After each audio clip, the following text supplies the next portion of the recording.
Laughing Buddha के लिए कहा जाता है कि अगर उसे घर या दुकान में रखा जाए तो काफी शुभ रहता है। तो जानते हैं ये कौन थे और उन्हें शुभ क्यों माना जाता है। आपने देखा होगा कई लोगों के घर में लाफिंग बुद्धा की मूर्ति रखी होती है। कहा जाता है कि अगर घर और दुकान में लाफिंग बुद्धा रखा जाए तो काफी शुभ होता है। लेकिन कभी आपने सोचा है कि ये लाफिंग बुद्धा कौन थे और ऐसा क्या है कि उनकी मूर्ति को तरक्की, खुशहाली आदि से जोड़कर देखा जाता है। तो जानते हैं उनसे जुड़ी हर एक बात। लाफिंग बुद्धा जापान के रहने वाले थे और गौतम बुद्ध के कई शिष्यों में से एक थे। इनका नाम होती था।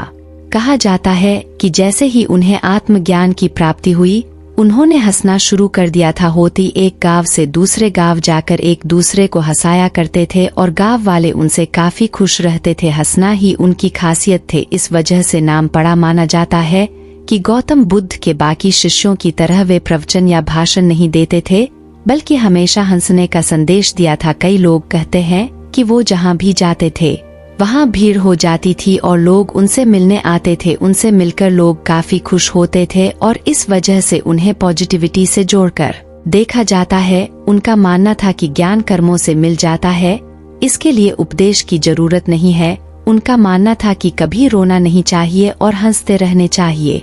कई तरह के होते हैं लाफिंग बुद्ध। अलग अलग तरह के लाफिंग बुद्धा के लिए अलग अलग कहानी है। कहा जाता है कि जिस लाफिंग बुद्धा के हाथ ऊपर होते हैं वहाँ तरक्की होती है। लेटे हुए लाफिंग बुद्धा से किस्मत खुलती है और पोटली लिए हुए लाफिंग बुद्धा के जरिए पैसे की कमी दूर होती है।